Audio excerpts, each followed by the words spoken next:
Nocticron translated from Latin means nighttime, which is a very fitting name for this lens that has an aperture of 1.2. The focal length of 42.5mm, full frame equivalency of 85mm, essentially making it a portrait lens. The lens has optical image stabilization built in, allowing for dual image stabilization, creating an overall smoother image. It's not weather sealed or dust proofed, which is a letdown considering the $1,400 price tag. With the built-in optical image stabilization in the lens, it should help you with the stopper too. So not only can you stop it down to 1.2, you can even shoot slower because of the excellent OIS.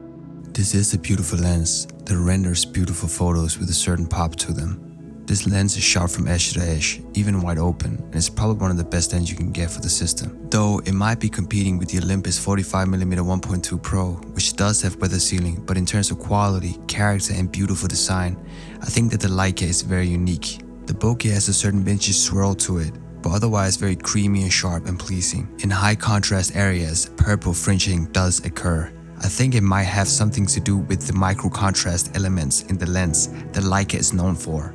These micro contrast elements might accentuate purple fringing even more. That's my guess at least. I just wanted to mention it, but most of the times it only suffers when it's wide open. I have not used the lens for that much video, but in the short time I have used it, you get the sense that this lens might be an underrated video lens. The rendering and the bokeh creates a nice cinematic feel, and with the dual IS option, this could be finding a place in your cinema lens collection. I am a bit curious in terms of what the light difference is between a 1.2 and a 1.8 lens, and also a 1.2 and a 1.4 lens. Let's take a look. Between the Olympus 45mm 1.8 and Leica 1.2, there's a clear difference. There's also theoretically one stop of light difference, so I guess it should be obvious.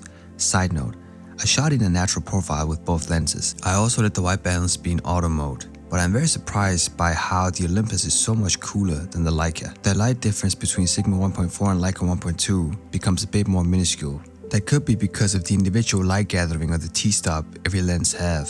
So some lenses might let in more light at the same stop. Nonetheless, you can still see a difference between a 1.2 lens and a 1.4 lens. It weighs 424 grams in a fairly compact body. Still, it becomes one of the biggest lenses in the Micro Four Thirds system. I think it's balanced fairly well on a GH5 or a DC-G9, but when the lens is attached to a smaller camera like the GX9 for instance, you do feel that it's a bit out of balance. The build quality is outstanding, it feels like a piece of art, and you are left with a sense of cohesiveness with the design and the use of product. The metal, the button, it all makes the price seem more reasonable. There is two buttons on the lens. One is the switching between autofocus and manual focus. I would just leave it on autofocus. Then you can switch in camera between manual focus and autofocus. The other button is for image stabilization, therefore also activating the dual image stabilization if needed. It also has a manual aperture ring, which you can use in two ways. One, you can install it on the A, which I think stands for automatic, so you can choose the f-stops within the camera, or you can use the manual aperture ring as intended by switching it for different values.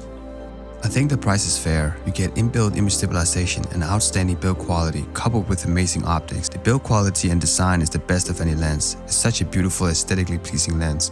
Going from 1.8 or 1.4 to a 1.2 aperture is a huge difference. I'm not a lens engineer, but every lens that's dropped down to 1.2 has a huge price increase. Something happens at that 1.2 mark in the engineering world that makes these lenses a species of their own.